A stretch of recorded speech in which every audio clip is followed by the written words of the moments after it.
আল্লাহর নবীকে দাওয়াত করলেন। হযরত আলী রাদিয়াল্লাহু তাআলা আনহুর দাওয়াত নবীজি কবুল করলেন। ঘরের মধ্যে আসলেন।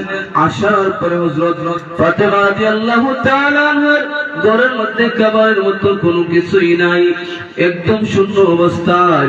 এই সময় নবীজির সাহাবীরা যখন হযরত আলী রাদিয়াল্লাহু তাআলা আনহু বাড়িতে চলে আসলেন, বাড়িতে আসার পর হযরত আলী রাদিয়াল্লাহু তাআলা আনহু নবীজির সাহাবীদেরকে সুন্দর করে বসাইলেন।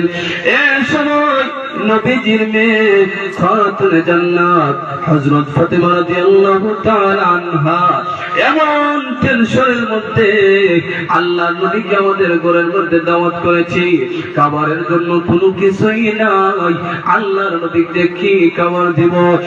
এই সময় ঘরের কোণার মধ্যে গিয়ে আল্লাহর কাছে সেজদায় পড়ে গেলেন। হে আল্লাহ,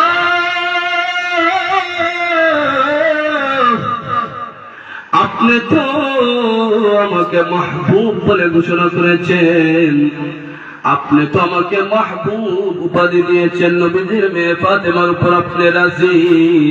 হে আল্লাহ, আমার ঘরের মধ্যে আল্লাহ আপনার নবীকে খাবার দেওয়ার মতো কোনো কিছুই নাই, আপনার কুদরত থেকে একটু খাবারের ব্যবস্থা করে দাও।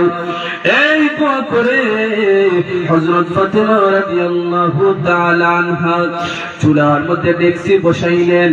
ডেকচি বসাইয়া হযরত ফাতেমা রাদিয়াল্লাহু তাআলা আনহা ওনার চক্ষু দিয়ে পানিগুলো জোর জোর করে পড়ে এই সময় কাঁদতেছেন আর আল্লাহর কাছে দোয়া করতেছেন, আল্লাহ আমার সম্মান এবং আমার ইজ্জত রক্ষা করতে গিয়া আল্লাহ আপনি কুদরত দেখে আল্লাহ আপনার জান্নাত থেকে আপনার নবী এবং সাহাবীদেরকে খাবারের ব্যবস্থা করে দিন।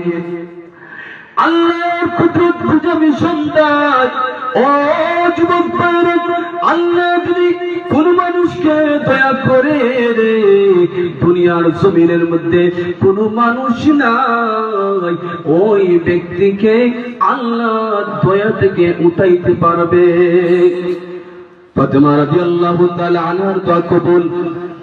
চুলার মধ্যে দেখছি লাগতেছে, আল্লাহ জান্নাত থেকে চুলা গুলো